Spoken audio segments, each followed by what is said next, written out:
Asal, usul, Danau Toba. Dahulu kala, di sebuah lembah subur di Sumatera Utara, hiduplah seorang pemuda bernama Toba. Sehari-hari dia bekerja di ladang sebagai seorang petani. Dia sebenarnya termasuk orang yang giat. Namun sayang, hasil panen tahun ini benar-benar sangat sedikit. Tidak seperti musim sebelumnya, sehingga dia harus mencari penghasilan lain. Salah satunya adalah memancing ikan di sungai dekat rumahnya, untuk sekedar dimakan sendiri ataupun dijual ke pasar. Suatu hari, ketika pulang dari ladang, Toba berencana memancing ikan untuk dijadikan lauk makan malam. Cukup lama menunggu umpannya disambar ikan, membuatnya hampir putus asa. Tiba-tiba pancingnya ditarik oleh sesuatu. Toba kegirangan karena penantiannya tidak sia-sia. Pancingnya ditarik sekuat tenaga dan nampak ikan yang sangat cantik, bersisik keemasan, serta berukuran besar. Tanpa membuang waktu lagi, Toba segera memasukkan ikan itu ke dalam wadah dan segera membawanya pulang untuk lekas memasaknya. Sesampainya di rumah, dia sedikit kecewa karena kayu bakarnya telah habis, sehingga terpaksa harus kembali ke ladang untuk mencari kayu bakar. Ikan itu pun diletakkan di dalam tempayan. Selama mencari kayu bakar, dalam benak Toba adalah menu makan malam yang begitu istimewa. Dia bisa memakan ikan besar yang ditangkapnya tadi. Sudah cukup mencari kayu bakar, dia segera menyalakan api. Namun, ketika akan mengambil ikan, dia keheranan karena ikannya telah lenyap. Yang ada hanya beberapa keping emas. Entah dari mana datangnya, Toba kebingungan dengan keanehan itu dan bermaksud masuk ke kamar untuk menenangkan diri. Namun, saat membuka pintu kamar, Toba sangat terkejut. Nampak seorang wanita berambut panjang berdiri sambil menyisir rambutnya. Dengan gemetaran, Toba bertanya kepada wanita itu. "Siapakah engkau?" Wanita itu memalingkan wajahnya ke arah Toba sambil tersenyum manis. Melihat hal itu, Toba terpesona dan tertegun sejenak. Ternyata, orang yang ada di depannya memiliki paras yang luar biasa cantiknya. Belum pernah dia melihat wanita secantik itu sebelumnya. Toba berbicara dalam hati. "Siapakah gerangan bidadari ini? Apa mungkin dia pencuri? Tapi tidak mungkin ada pencuri secantik ini." Gadis itu pun mendekatinya, serta menyadarkan Toba dari lamunannya. "Saya adalah jelmaan ikan yang kamu tangkap tadi. "Jelmaan ikan? Kepingan emas itu adalah sisa dari sisiku." Bagaimana bisa wanita cantik sepertimu bisa menjadi seekor ikan?" "Dulu aku adalah seorang putri dan dikutuk oleh dewata menjadi ikan, tapi berkat engkau, kutukan itu kini telah menghilang. Izinkan aku tinggal di sini. Sebagai gantinya, aku akan membuatkanmu makanan. Kamu pasti lapar."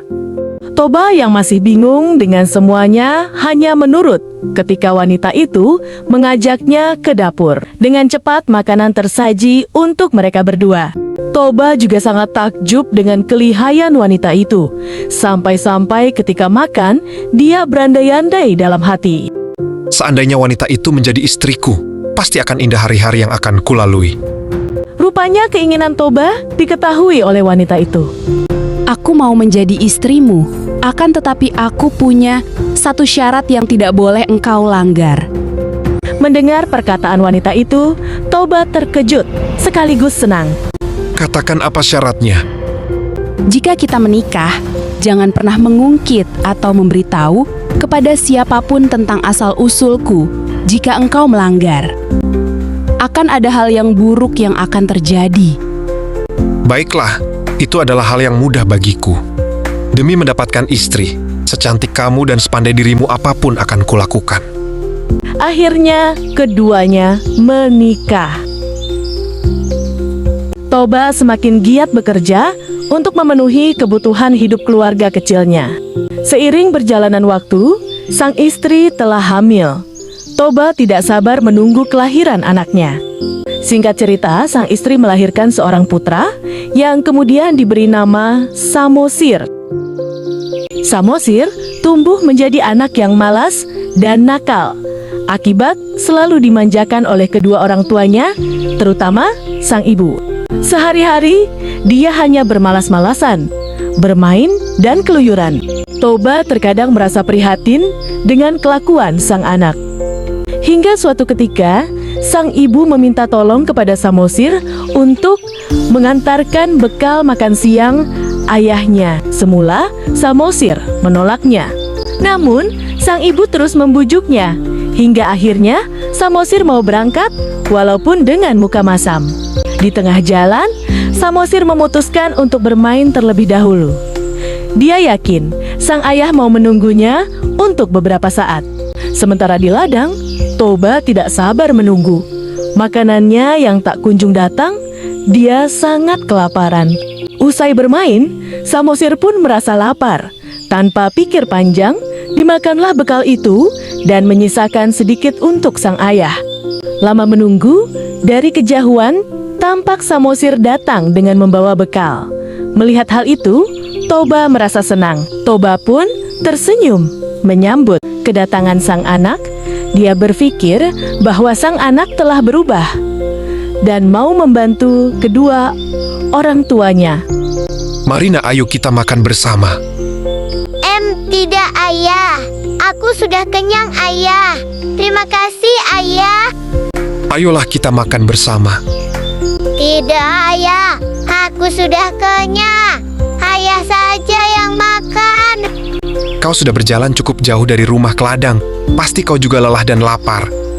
Diajaklah Samosir untuk memakan bekal itu di bawah pohonan rindang. Namun, ketika Toba membuka bekalnya, alangkah terkejutnya dia. Apa ini Samosir? Kau sudah memakannya di jalan ya? Iya, aku memakannya sedikit waktu di jalan tadi. Itu aku sisakan sedikit untuk ayah. Setidaknya masih cukup kan? Mendengar jawaban Samosir yang merasa tidak ada rasa bersalah, Toba pun naik pitam. Kelakuanmu ini sungguh di luar batas. Kau pemalas dan selalu menyusahkan orang tua. Kemari kau dasar anak ikan. Kemarahan Toba sudah tak terbendung lagi. Tanpa sadar, dia sudah melanggar janji yang dia ucapkannya dahulu. Sambil menangis, Samosir berlari pulang. Di tengah jalan pun, dia masih merenung. Bahkan, dirinya bukanlah anak ikan, tetapi anak dari ibunda yang telah lama mengandungnya. Sesampainya di rumah, Samosir mengadu kepada ibunya. Dengan terisak-isak, dia bercerita bahwa sang ayah menyebutnya sebagai anak ikan yang pemalas dan menjadi beban orang tuanya. Ibu, aku bukan anak ikan, Bu. Aku bukan anak ikan. Mendengar cerita itu, ibu Samosir terkejut dan merasa sedih. Dia tidak menyangka jika suaminya melanggar janji dengan mengungkit asal-usulnya. Nak, kata-kata ayah tadi jangan kamu masukkan ke hati ya. Kamu tetaplah anak ibu. Ibu ingin berpesan kepada Samosir, jadilah anak yang mandiri, sabar, dan selalu berbuat baik kepada orang lain. Sekarang cepatlah kau lari ke atas bukit sebelum bencana besar datang. Jaga dirimu baik-baik, nak. Samosir bergegas menuruti ibunya. Seketika, langit berubah menjadi gelap. Guntur kilat menyambar berkali-kali.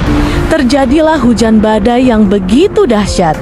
Badai itu membuat air sungai meluap-luap hingga membuat banjir bandang. Lalu istri Toba melompat ke dalam air bah dan kembali ke wujud ikan. Toba yang sedang bekerja di ladang terkejut karena air yang begitu besar tiba-tiba datang. Dia tidak sempat melarikan diri. Toba pun hanyut dan tenggelam ke dalam air bah. Kau telah melanggar janjimu. Maafkan aku. Air telah menggenang tempat itu dan hanya menyisakan puncak bukit di tengahnya. Di tempat itulah Samosir bersembunyi. Kini bukit itu disebut dengan Pulau Samosir. Dan air bah yang telah menjadi danau dikenal sebagai Danau Toba. Selesai.